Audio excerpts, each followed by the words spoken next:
안녕하세요. 반갑습니다. 우리 말씀 식탁 틴통독 2주차 우리 시작합니다. 여러분 한 주 동안 성경 읽느라고 애 많이 쓰셨죠?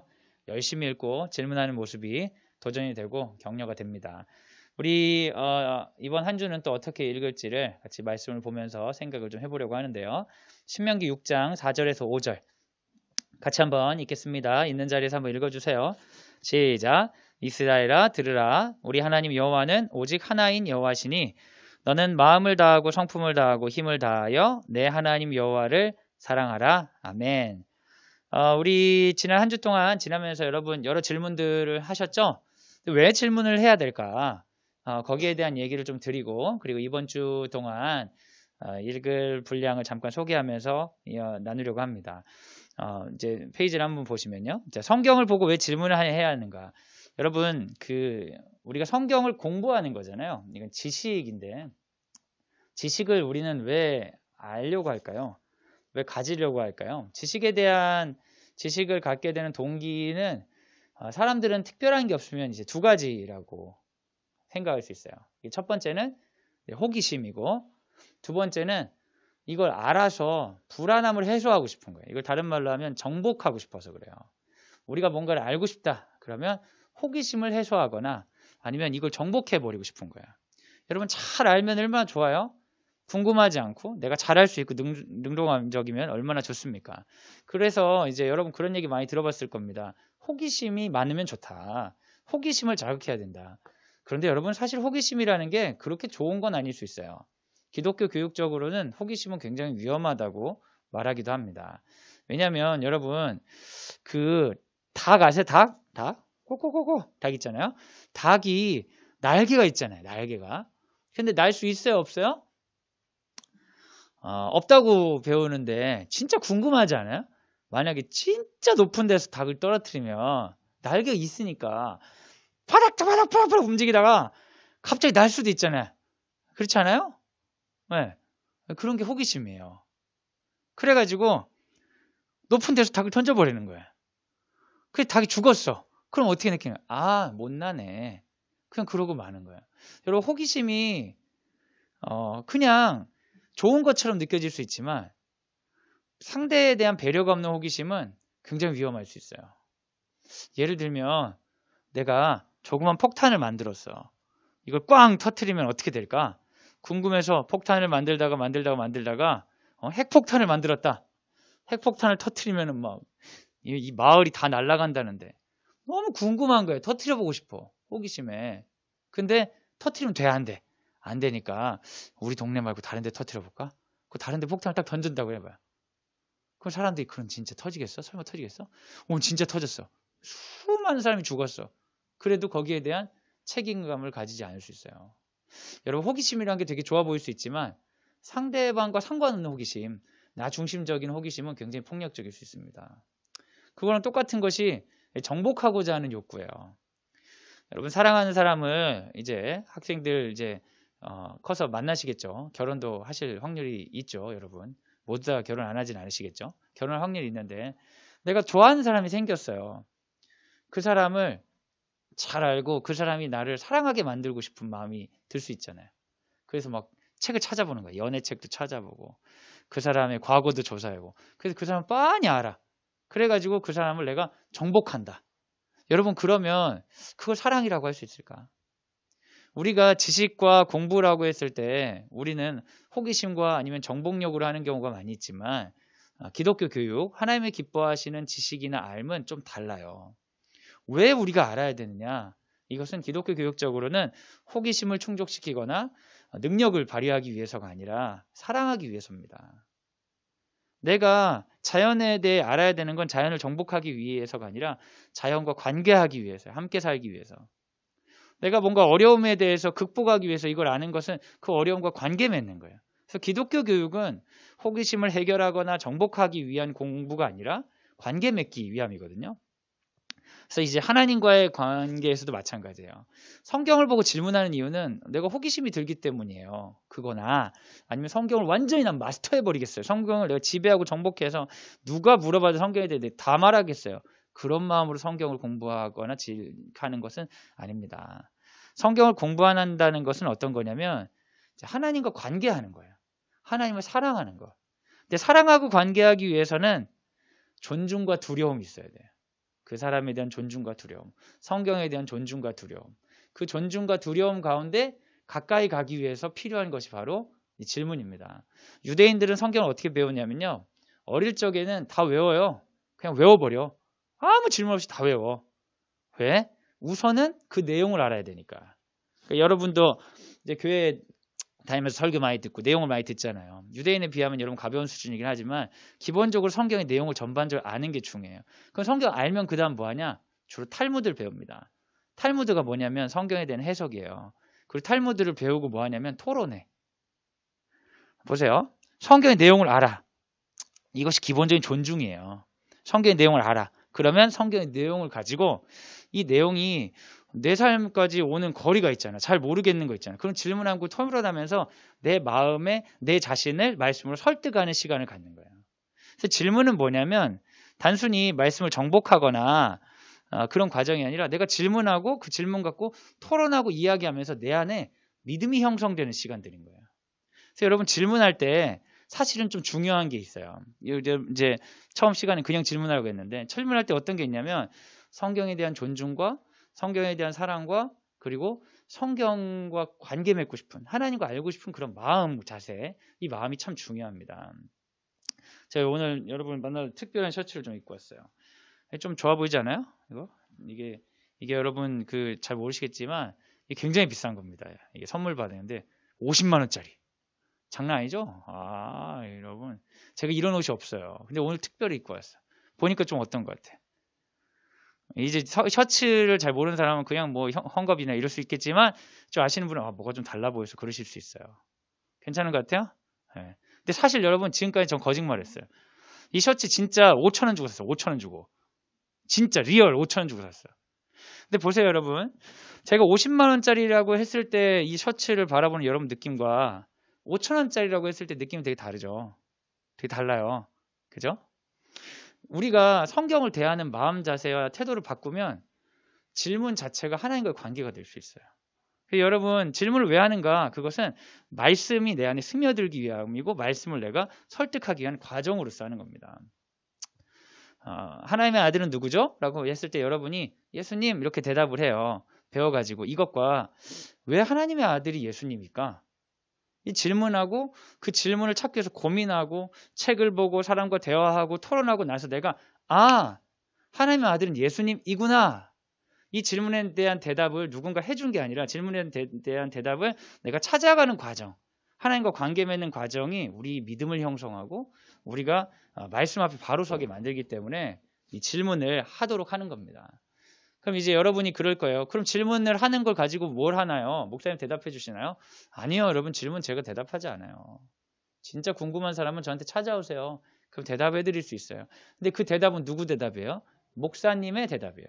그 목사님 신학을 전공한 사람이기 때문에 전공한 사람들의 대답, 전통적인 교회의 대답을 알려줄 수 있어요. 그러나 여러분은 여러분의 질문을 가지고 답을 찾아가는 과정을 경험하셔야 됩니다. 그 과정이 여러분의 안에 있는 믿음을 형성하는 거예요.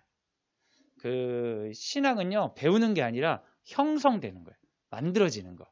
근데 이 만드는 건 어떠냐면 이 만드는 과정이 있어야 되거든요. 그게 제일 좋은 게 이제 질문이다.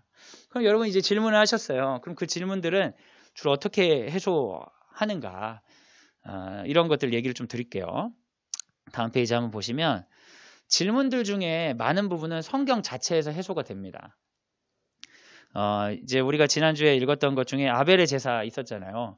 왜 아벨의 제사만 받으셨나요? 뭐 이런 식의 질문하신 분들이 있어요. 근데 이거에 대한 성경 자체의 대답이 있어요. 히브리서 11장 4절에 보면 믿음으로 아벨은 가인보다 더 나은 제사를 하나님께 드림으로. 신약에 여기에 대한 대답이 있어요. 아벨은 믿음을 가지고 더 나은 제사를 드렸대. 그게 뭔지 자세히는 모르지만 성경이 대답하는 거예요. 왜 굳이 뭐 양이니까 받았고 곡식이니 안 받고 뭐 그런 얘기는 사실 성경은 없어요. 성경은 믿음으로 더 나은 제사를 드렸다라고 이야기하고 있어요. 그러니까 여러분이 성경을 자세히 읽으면 성경 안에 많은 대답들이 있습니다. 제가 이제 다른 친구랑 우리 식구들이랑 읽으면서 그런 질문이 있더라고요. 요셉이 감옥에 갇혀가지고 술마통 관원장이 불려나가고 요셉은 감옥 안에 있는데 도대체 얼마나 있었던 거야? 그렇게 질문하더라고요. 다음 장 넘어가니까 2년이 지나잖아요. 그러니까 우리가 질문한 것 중에 많은 것들은 성경 안에 있어요. 그러니까 성경을 여러분이 자세히 찾아보는 것이 질문을 찾는데 참 좋습니다. 그런데 성경은 우리가 찾을 때 조심해야 될 것은 성경 각 책마다 저자가 달라요. 근데 이 책에 있는 대답이 이 책에 있고 이런 경우가 그렇게 많진 않아요. 그래서 가능하면 이 책에 대한 대답은 그 책 안에서 찾는 게 제일 좋고, 만약에 이 책에 대한 대답이 아까 제가 창세기에 있는 질문에 대한 대답을 히브리서에 찾았잖아요. 그런 경우는 직접적으로 관련이 있거나 그 맥락이 맞는 경우에만 이해하는 경우가 좋습니다. 그걸 뭐라고 하냐면 관주라고 해요. 관주.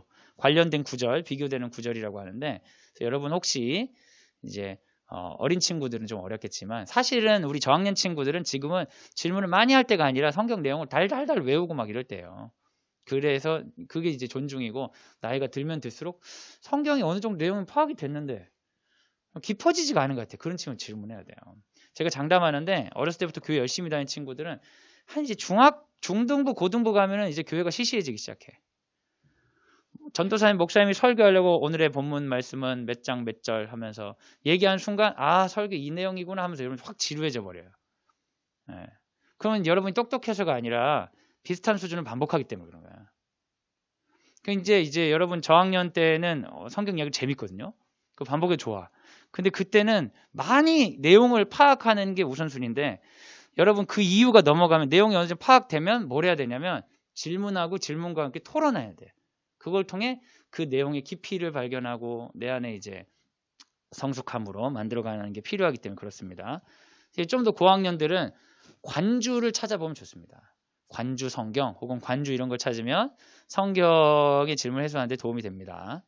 그리고 또 그 페이지 넘겨보시면, 그리고 성경이 직접적으로 나오진 않지만 많은 경우에 성경을 기반한 추론적 해석을 하기도 해요.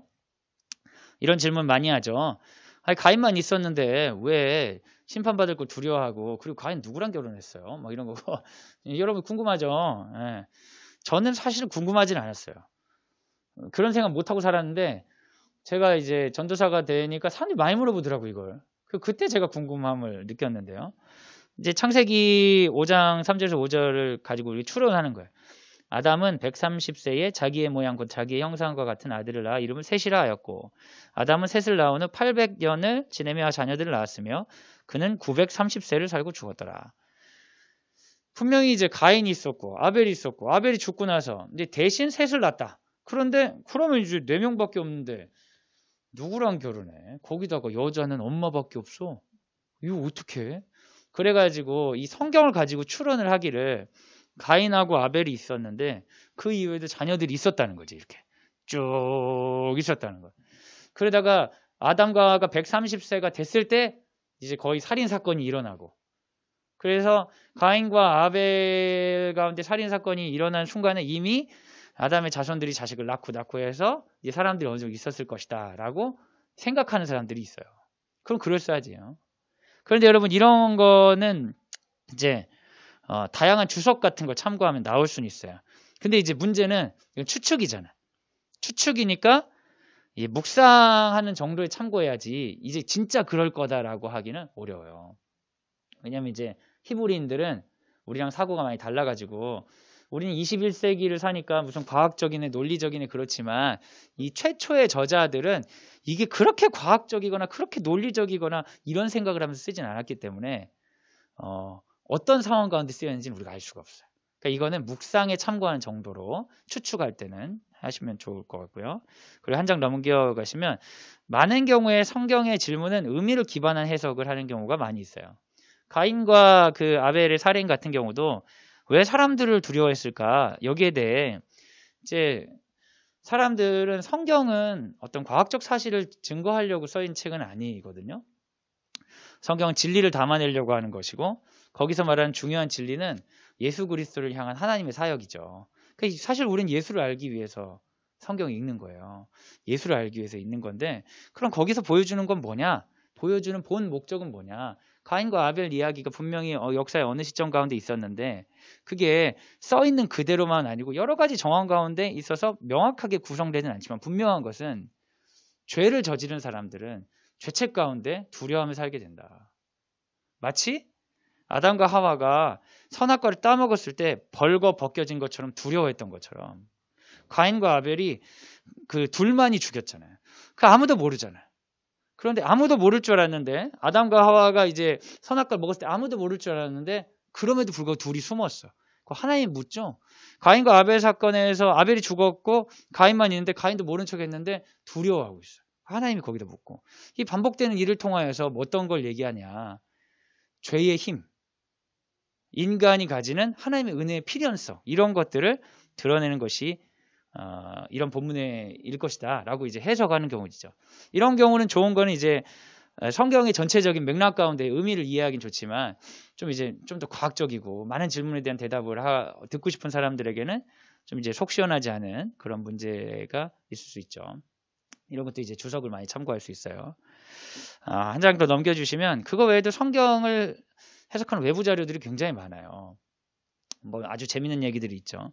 왜 인간이 옛날에 그렇게 장수했을까? 그거 궁금하지 않아요? 전 사실 잘 궁금하진 않아. 했다니까 한 거지. 전 그러고 많은 사람인데 이걸 궁금한 사람들은 어떻게 막 과학적인 자료를 설명하려고 하는 사람들이 있더라고요. 그래서 노아 홍수 때 이제 창조의 둘째 날 보면은 궁창 사이에 공기층을 줘가지고 위 궁창과 아래 궁창 나잖아요. 궁창이란 물인데 윗물과 아랫물이 있는데 노아 홍수 때 윗물이 다 아래로 내려왔기 때문에 그때 이제 태양의 어떤 작용 때문에 수명이 줄어든 것이 아니냐 뭐 이런 식으로 생각하시는 분도 있더라고요. 네. 근데 이것은 성경적으로 보기는 어려워요. 그렇게 생각해 본 거죠. 네. 그거 외에도 과학적으로 이제 성경을 중심으로 과학을 해석하거나 과학을 중심으로 뭐 역사적으로 이런 사건이 있었기 때문에 그것이 성경에 반영된 게 아닌가 이렇게 생각하는 똑같죠.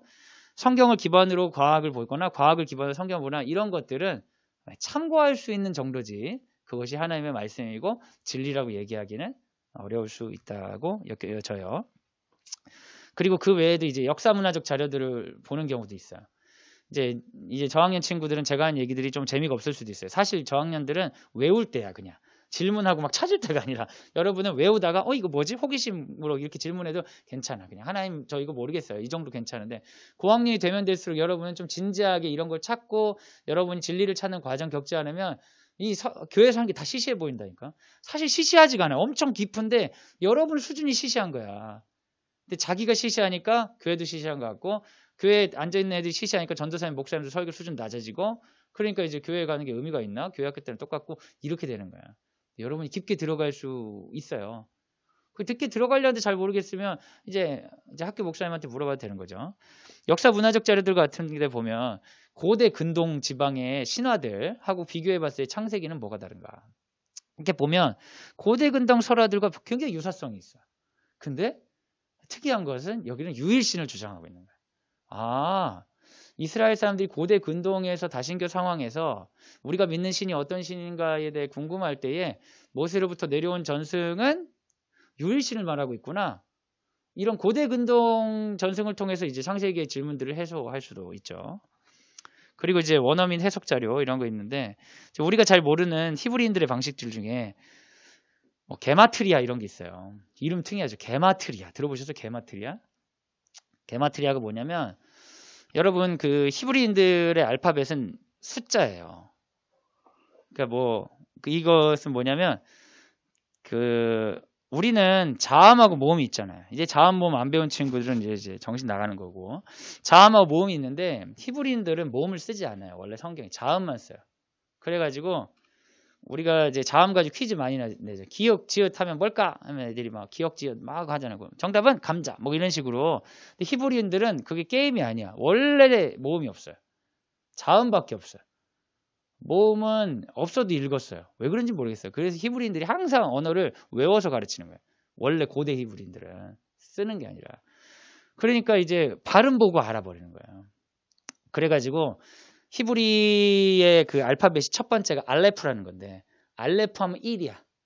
2가 이제 얘네들은 이제 거꾸로 쓰는데 베트라는데 베트는 2, 알레벳. 그리고 기멜은 3. 이런 식으로 번호가 있어요.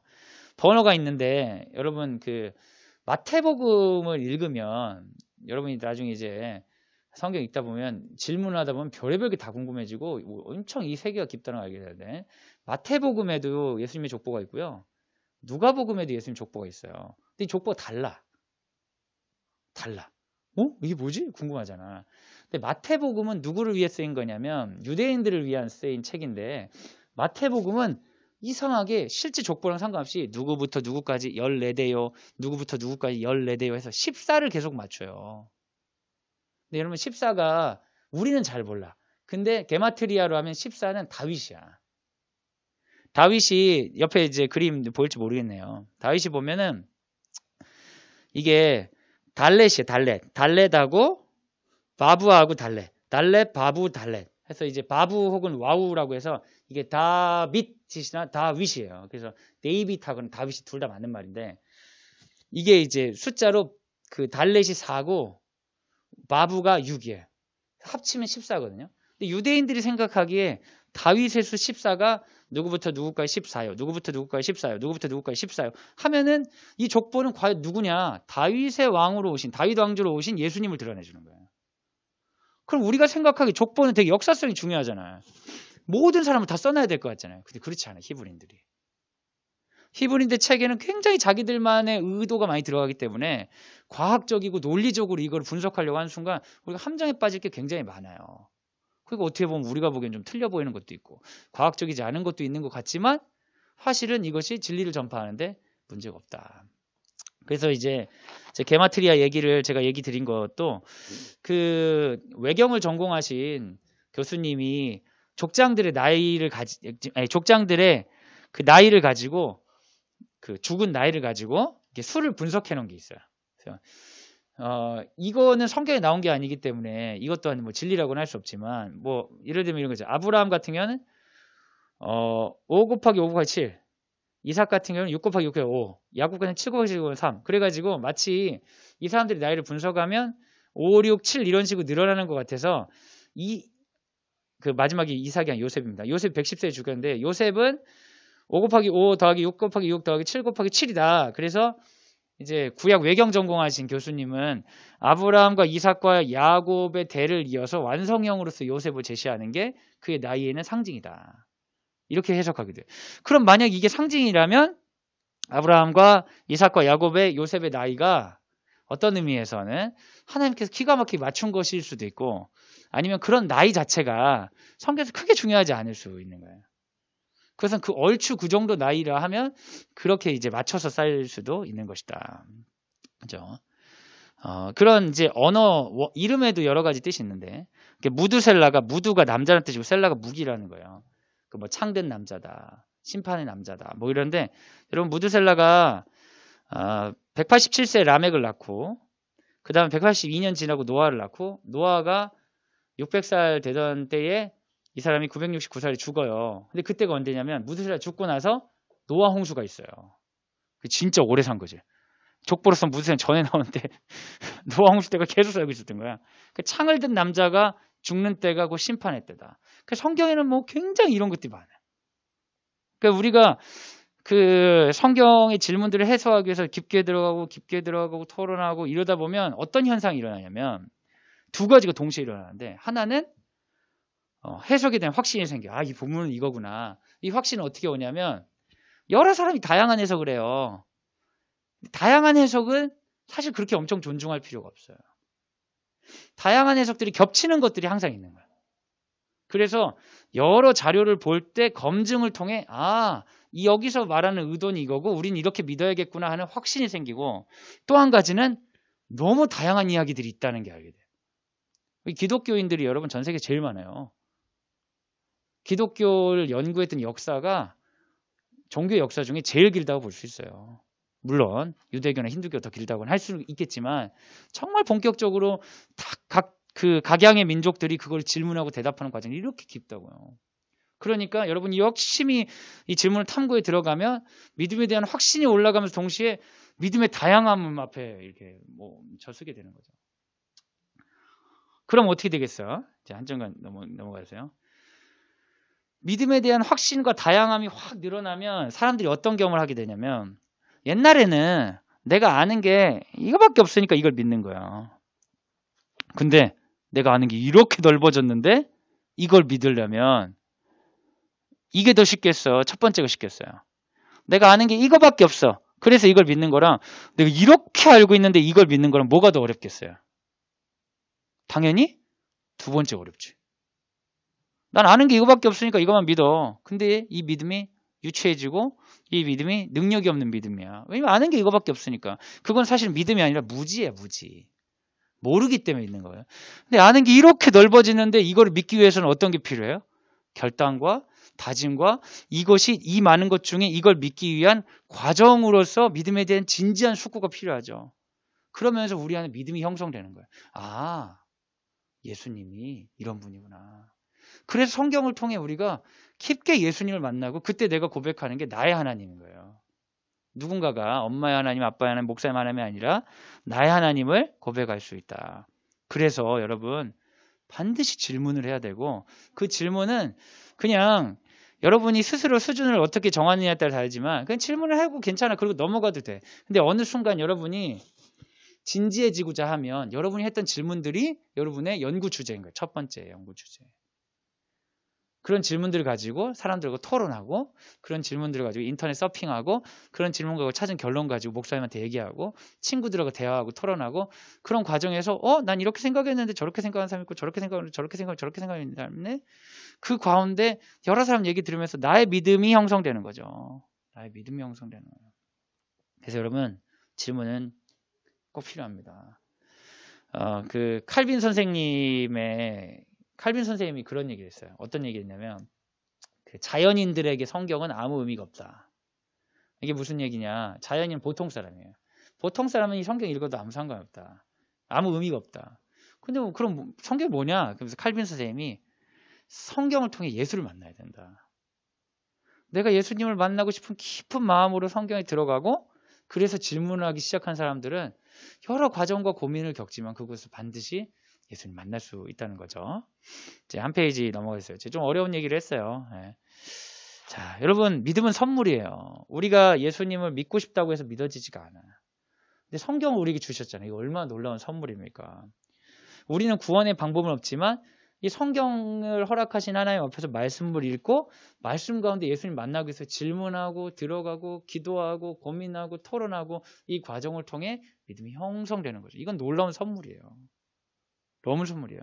그런데 여러분 선물을 줬는데 까보지도 않고 쓰지도 않으면 그게 내게 되겠어요?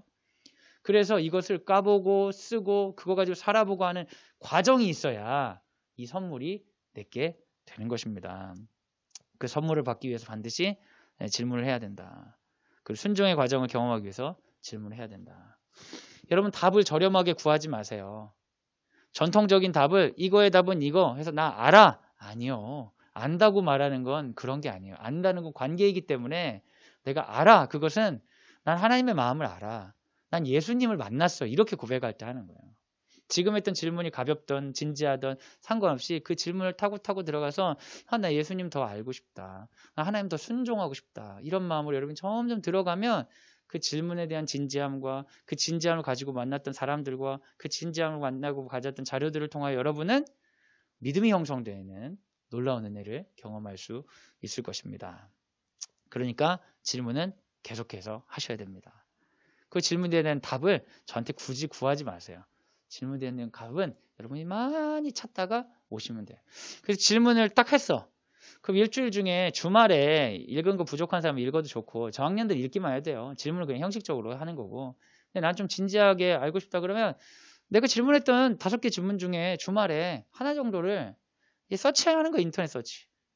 그럼 많은 의견들이 나오고 이단도 나오고 정통 나오고 막 다 봐. 그리고 엄마 아빠랑 얘기를 해봐 아마. 얘기를 해봐. 그러면서 나름대로 이런 건가 하면서 예수님을 더 알고 싶다. 그런 마음을 키워가면서 여러분 좀 확장시켜 나가는 거죠. 그러다가 진짜 궁금하다. 용기를 내서 목사님한테 연락을 하고.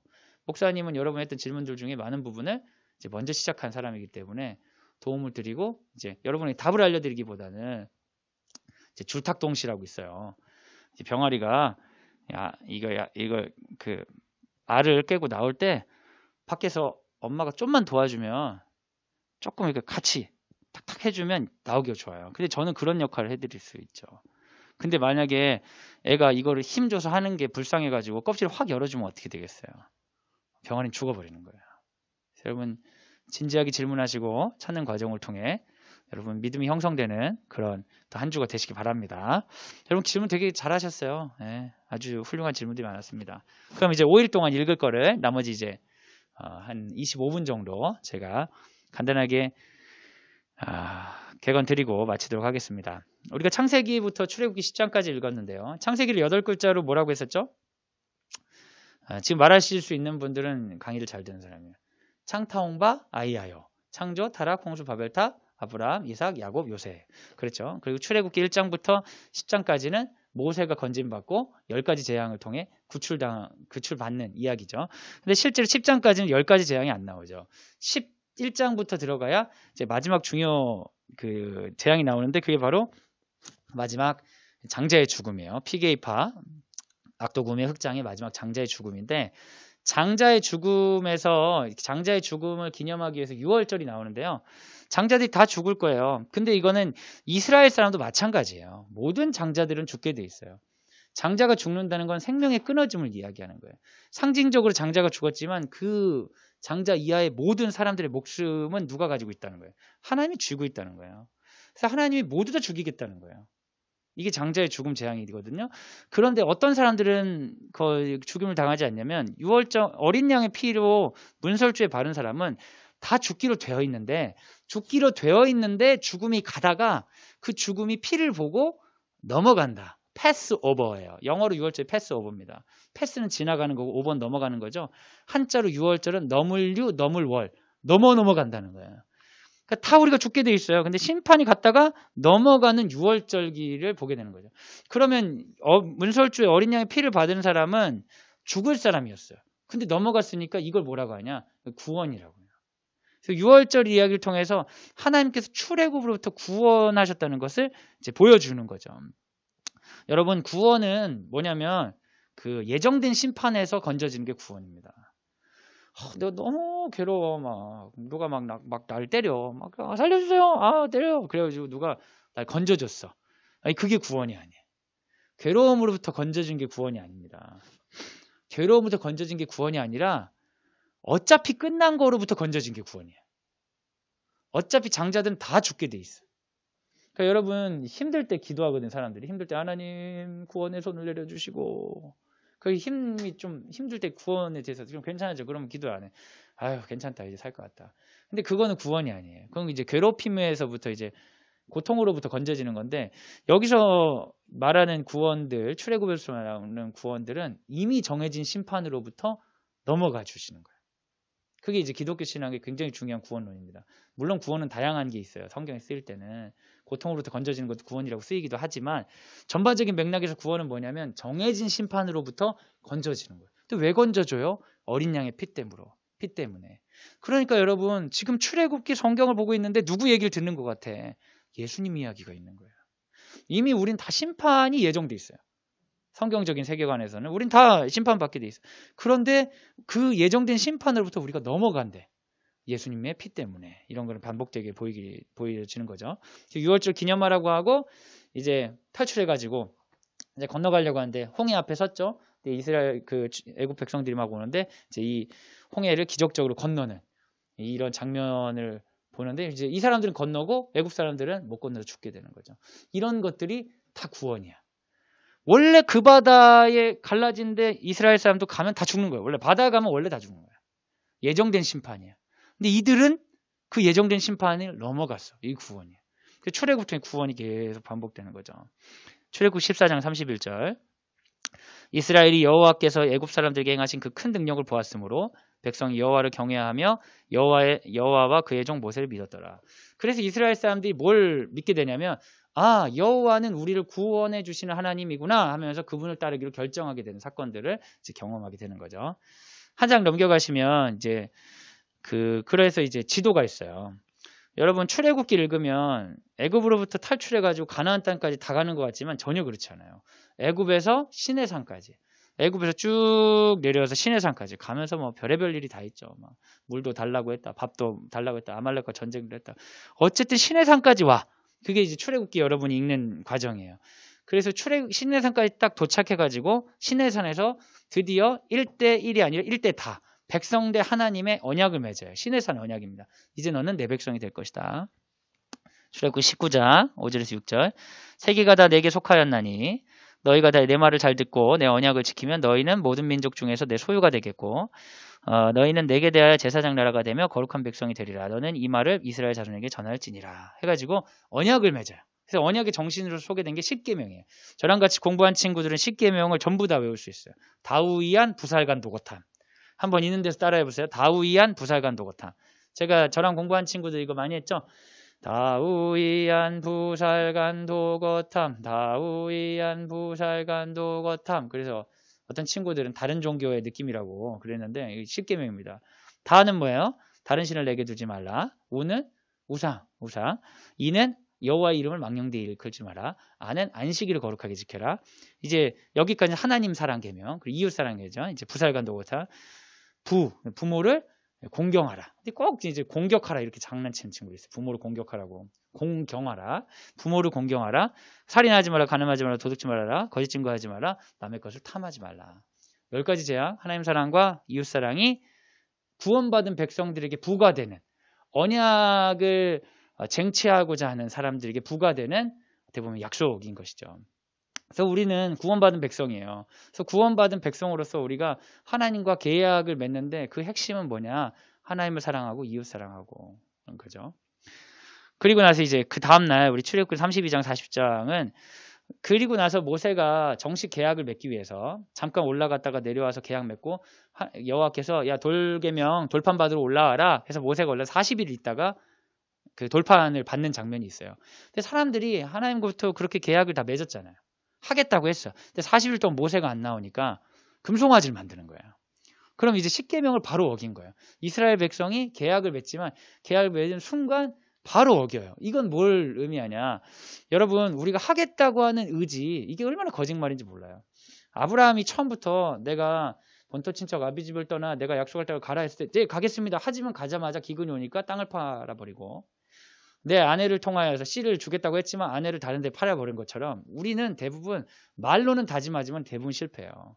예수님의 수제자였던 베드로가 절대 예수님 부인하지 않겠다고 말은 하지만 부인하잖아요. 실제로 인간은 그렇고 하나님은 그런 인간들을 끊임없이 회복시키시고 인도하셔서 구원으로 이끌어 나가시죠.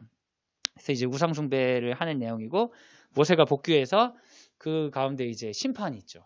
그 사람들이 많은 사람들이 죽고 다시 한번 회복하고 두 번째 돌판을 받아오고 그 성막을 제작하고 이런 얘기들이 이제 출애굽기의 후반부에 나옵니다. 보면 이제 성막 제작하는 내용들이 쭉 나오죠. 성막은 하나님의 가시적인 임재의 상징인데 이제부터 왜 성막이라는 하나님의 임재의 상징이 필요하냐면 계약을 맺었기 때문에 이제 너와 나는 동행해야 된다. 그 동행의 증거가 성막이라는 가시적인 것과 우리 행동 가운데 뭐가 있어요? 율법과 예배가 있는 거예요. 그래서 이 예배의 규정을 설명하기 위해서 있는 책이 바로 레위기입니다. 레위기는 규정만 써있기 때문에 너무 지루해. 그래서 우리는 안 읽어요. 넘어가요. 그 다음날 가면 이제 민수기하고 신명기 있는데 민수기에도 중요한 부분이 많은데 민수기에서 딱 13, 14장만 읽는데요. 거긴 뭐냐면 이제 시내산에서부터 출발해가지고 가데스 바네아라는 지역에 와서 정탐꾼 보낸 이야기입니다.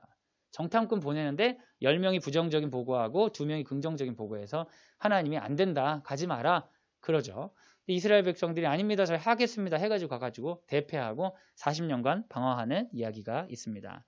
민수기에 이제 나와 있는 장면 읽지 않아가서 가데스의 다툼이라든지 롯뱀의 구원 사건, 아모리왕 바사낙 정복이나 발람의 예언 같은 거 이제 삭제가 되긴 하지만 여러분이 기억할 거는 하나님의 언약을 믿고 가지 못한 불신앙하는 사람들, 우상숭배한 자들이 가지 못하고 40년간 방황하면서 겨우겨우 40년 후에 모압 평지에 도착했다. 그리고 그때 거절했던 자들은 들어가지 못했다는 거죠. 그럼 이제 모압 평지에 와가지고 이스라엘 백성들을 모아놓고 그 모세가 죽기 전에 설교하는 게 신명기입니다.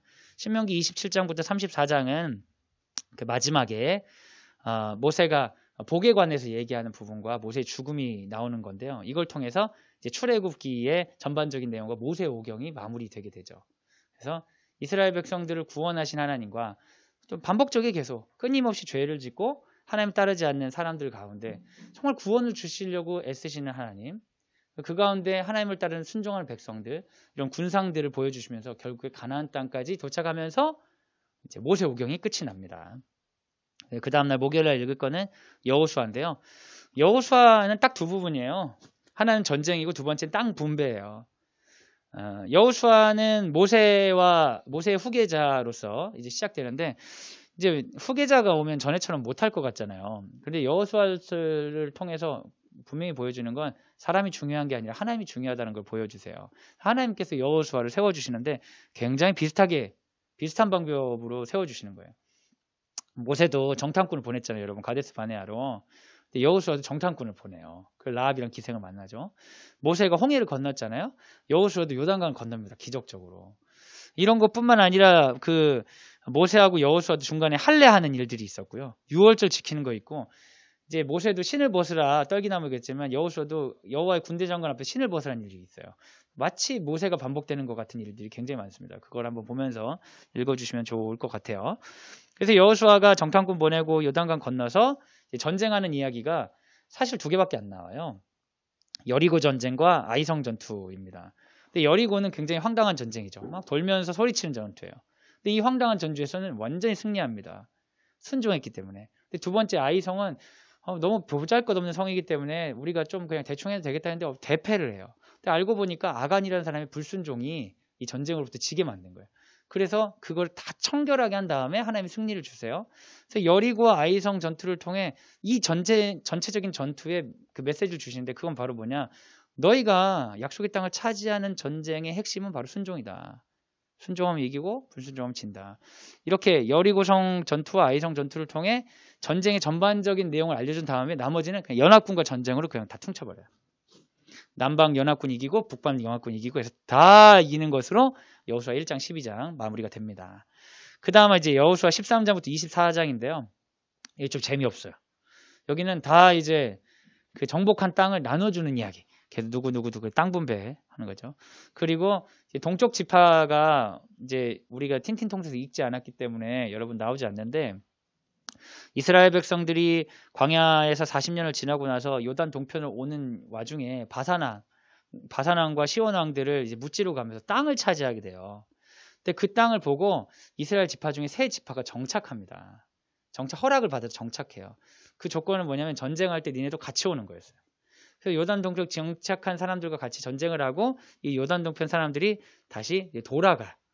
그래서 이스라엘 요단 서편의 지파들과 동편 지파들이 다 분배를 하는데, 요단 동편에서 갑자기 제단을 쌓는 거예요. 그래서 이스라엘 사람들이 그때만 해도 이제 여호와와 함께 그 전 세대들 사람들, 그 불순종해서 죽은 사람들이 아니라 새 시대 사람들이고 기적을 봤던 사람들이니까 제단 쌓으면 안 된다 하면서 얘네 우상 숭배하는구나 하면서 전쟁하러 가는데, 이 사람들이 전쟁하러 간 게 아니라 우리가 요단 동편에 있으면 우리 정체성 잃어버릴까 봐 우린 여호와 하나님 믿는 사람인 걸 기억하려고 한 거다. 그래서 그걸 확인하고 헤어지는 그런 장면들이 나옵니다. 그리고 여호수아가 마지막에 유언을 하죠. 여호수아 24장 15절 제가 한번 읽어드릴게요. 만일 여호와를 섬기는 것이 너에게 좋지 않게 보이거든 너희 조상들이 강 저쪽에 섬기던 신들이든지 또는 너희가 거주하는 땅에 있는 아무리 족속의 신들이든지 너희가 섬길 자를 오늘 택하라. 오직 나와 내 집은 여호와를 섬기겠노라 하니, 여호수아가 하나님을 섬기라 라고 이야기하면서 이제 마치게 되는 게 이제 우리 이번 주 금요일까지입니다. 오늘 메시지를 한번 정리하면서 마치려고 합니다. 제가 5분 안에 끝낼게요. 신명기 6장 4절에서 5절.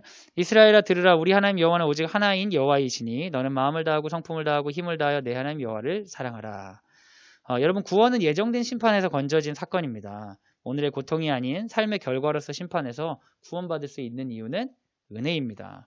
광야는 또 다른 고통일 수 있으나 구원의 여정으로서 애굽과는 다릅니다. 이게 무슨 말이냐면, 애굽으로부터 구원받았다고 하는데 광야에서도 엄청 고생하는 거야. 에? 그러면 구원 받은 거야, 안 받은 거야? 안 받은 것 같아. 그러니까 항상 무슨 생각하냐면, 야, 애굽으로 돌아가자. 애굽엔 고기가 많이 있었어. 애굽으로 돌아가자. 애굽의 신들은 멋졌어. 이렇게 생각하는데, 하나님이 우리에게 주시는 구원은 그게 아니라, 여정으로서 고통 없는 삶이 아니라 근본적으로 우리에게 처해져 있는 멸망의 그림자로부터 우리를 건져주시는 거예요. 그래서 삶은 때로는 힘들 수도 있다. 그리고 구원은 땅이 아닙니다. 이스라엘 사람들은 가나안 땅이 구원이라고 생각했어요. 근데 가나안 땅을 이들이 차지했지만 결국 가나안 땅에서 우상 숭배하면 그들은 전부 다 쫓겨나고 납니다. 그럼 구원은 무엇입니까? 우리에게 심판이 예정되었는데 이 심판으로부터 번져질 구원은 무엇입니까? 그건 바로 예수 그리스도, 하나님과 동행하는 삶이다. 하나님은 그걸 우리에게 끊임없이 전파해 주시는 거예요. 나와 함께 동행하자. 이 에덴 동산에서. 그럼 인간은 선악과를 먹는 거죠. 나와 함께 동행하자. 이 광야에서 인간은 끊임없이 반역하는 거예요. 나와 함께 동행하자. 이 가나안 땅에서 인간은 우상숭배라는 거예요. 이런 모습을 보여주면서 하나님이 우리를 얼마나 사랑해 주시는지, 그리고 인간을 얼마나 자연스럽게 하나님을 떠나려고 하는지를 창세기부터 지금까지 계속해서 보여주고 있는 거죠. 여러분 같이 한번 열심히 읽어주시고요. 또 질문도 열심히 남겨주시고 일주일에 한 번씩 좀 질문을 깊게도 파보시기도 하고 질문 판 내용 가지고 정리해서 서로 얘기도 나누고 가족끼리 하면서 여러분의 성경 읽기가 깊어지고 이 과정을 통해 묵상과 성경 암송과 다른 말씀과 생활하는 일들이 여러분에게 풍성해지시기를 예수님의 이름으로 소원합니다. 이제 제가 원래 1시간을 하는 건데 10분이라도 좀 일찍 끝내드리려고 제가 좀 말이 빠르게 달려서 여기 왔습니다. 여러분 동영상이 내일 정도에 오늘 활성화되어 있고 내일은 영상으로 올라가니까요. 같이 한번 보시면서 얘기 나누시고 여러분이 칼빈 선생님이 얘기한 것처럼 성경을 통해 예수님을 만났으면 좋겠어요. 기대하고 성경 읽으시면 좋겠습니다. 제가 이거 5,000원짜리 셔츠를 가지고 50만 원으로 속여서 죄송합니다. 근데 이제 그런 마음 자세가 필요하거든요. 성경을 보면서 그냥 하는 일이지 숙제지 이렇게 가면 여러분 예수님 만날 수 없습니다. 기대하는 마음으로 하나님이 주신 말씀이다. 예수께서 이걸 통해 나에게 주시고자 하는 예수님의 흔적이 너무 많다. 그러고 들어가면 이 가운데 밟아보면 출애굽기인데 예수님이 있다니까요. 거기에. 네? 여러분 레위기, 민수기, 신명기인데 예수님이 있고 여호수아인데 예수님이 있습니다. 예수님을 만나고 풍요로워지고 말씀 때문에 더 강인하고 담대해지는 여러분이 되시기를 예수님의 이름으로 소원합니다. 제가 잠깐 기도하고 마치도록 하겠습니다. 하나님 감사합니다. 오늘 2주차 시작합니다. 말씀 읽기가 쉽지 않지만 포기하지 않게 하여 주시고 말씀의 능력 가운데 살아가는 우리가 될 수 있도록 인도하여 주시옵소서. 이제는 예수 그리스도의 은혜와 하나님의 사랑과 성령의 교통하심이 주의 말씀을 듣고 주여 주께서 주시는 그 구원 가운데 살아가겠습니다. 하나님의 사랑을 깨닫고 주의 백성으로 살겠습니다. 다짐하는 사랑하는 광성드림학교 모든 식구들 위해 특별히 통독에 참여하는 우리 드림학교 가족들 위해 지금부터 영원까지 함께 하시기를 간절히 축원하옵나이다. 아멘. 우리 하나님께 영광의 박수를 올려드리겠습니다. 제가 예상한 시간보다 2분 남았는데요. 여러분 포기하신 분들이 있을 수 있어요. 근데 포기하지 마세요. 가장 어리석은 사람은요. 하나 잘못됐다고 전체를 포기하는 사람이에요. 오늘 시험 공부 계획을 이렇게 쫙 해서 공부하다가 오늘 시험 공부 계획 틀렸다.